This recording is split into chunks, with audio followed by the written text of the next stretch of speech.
Your dad asks you to do the laundry, you tell him you're too busy doing schoolwork, but instead you keep procrastinating and you go to bed feeling miserable.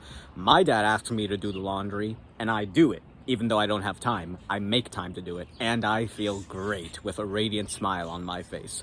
My name is Louis Angel. If you don't know who I am, I make self-improvement videos. Let's get right into it. So, I remember, if you're anything like me, I remember when I was in middle school and high school and most of college, honestly, whenever my parents asked me to help do a task, like to do a chore, like help mow the lawn, maybe wash the car, maybe put some laundry away, maybe do this, learn how to wash the bathroom, stuff like that. They would always say, oh, if you're not busy, like I see you're on the computer.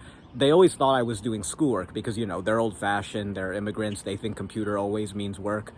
I was trying to do work, but really I was procrastinating. And when you're procrastinating all day long, it feels like at any given moment of the day, it feels like you're just about to get to work. I remember whenever my parents, I could literally have just been watching YouTube videos for the past like 2 hours.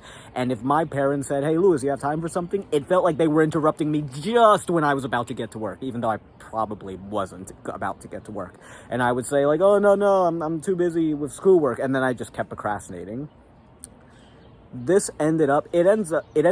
ends up happening is that you never get around to doing either your schoolwork or the work you need for like your job. Like, you know, like I'm trying to make a YouTube channel. Maybe you want to be an artist, maybe you want to be a writer, maybe you want to start a business. Like the work on your side hustle or side passion, you don't even get to do that work. So like the schoolwork and the side work, you never get around to doing, or if you do it, you only do it at the last minute. Meanwhile, you're not learning all these valuable skills that, like, yeah, if you learn them, it just seems like it's everyday stuff that everyone knows. But trust me, when you don't have them, like I didn't have, when I went to college, I didn't know how to do laundry. I didn't know how to cook. I didn't know how to do anything. When you don't have them, you feel absolutely miserable. Like you can't even do the most minor thing. So, what do you do about this? What do we do about this? The answer is you do the chores. Not just the things your parents ask you to do, but things your parents don't ask you to do. And you do them even though you don't have the time for them. You make the time for them because you know realistically you're not going to get around. You're still going to procrastinate. So you might as well procrastinate by doing something productive. And it's sort of hard because I don't know if I had done chores since I was little, if I would have appreciated it, because everyone around me who's done chores since they were little, they don't really appreciate it. They don't like appreciate what it really is. Like, but when I do chores, as someone who never did chores throughout their life, I feel productive. I feel like I'm learning something I'm supposed to be doing. I feel like I'm doing a good deed, a small act of kindness. This is the key to it. One of the reasons if you don't like yourself or if you even hate yourself, like, it's probably because, like, one, on top of not being productive enough and not doing a lot of work, you feel like you're not giving back. You feel like you're not really justifying your existence to your parents or to the world. You feel like you don't deserve to be here. And one of the ways you can do that is by small acts of kindness. Like, I got this from the St. Francis prayer. So the St. Francis prayer, well, the latter, you can look it up. I just remembered the second half, like, the general gist of it. So the general gist of the second half of the St. Francis prayer is, God, grant that I should comfort rather than be comforted. Grant that I should seek to comfort rather than to be comforted, to understand rather than to be understood, to love rather than to be loved. You're always thinking like, oh, I want someone to love me, or I want to be understood and all that stuff. But the way you get that is by doing it to other people. There's this other saying, it's like, there's a picture of hell. Hell is a big, delicious banquet, and everyone has a big spoon to reach the food, but they can't bring the spoon back to themselves. So you can reach the delicious food with like the big spoon, but you can't bring it back to yourself. And what's heaven?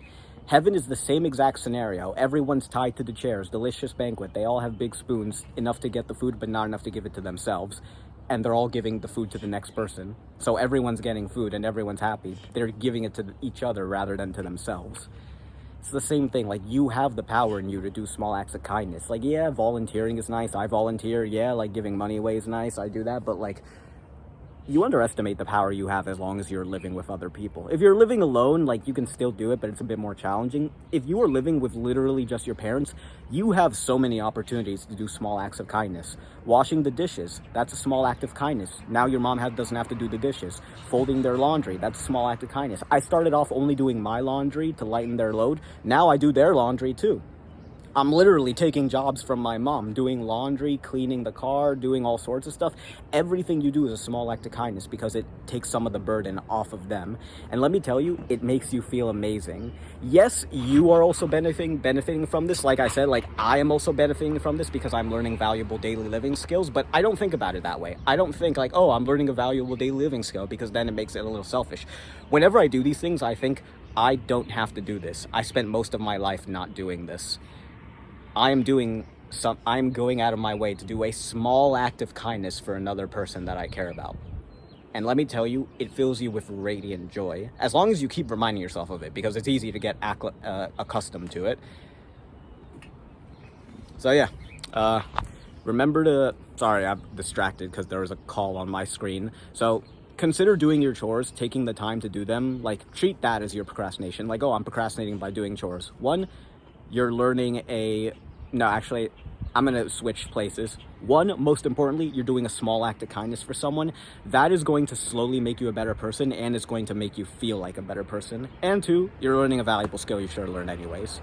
Hope you learned something. Just catch you later. Bye.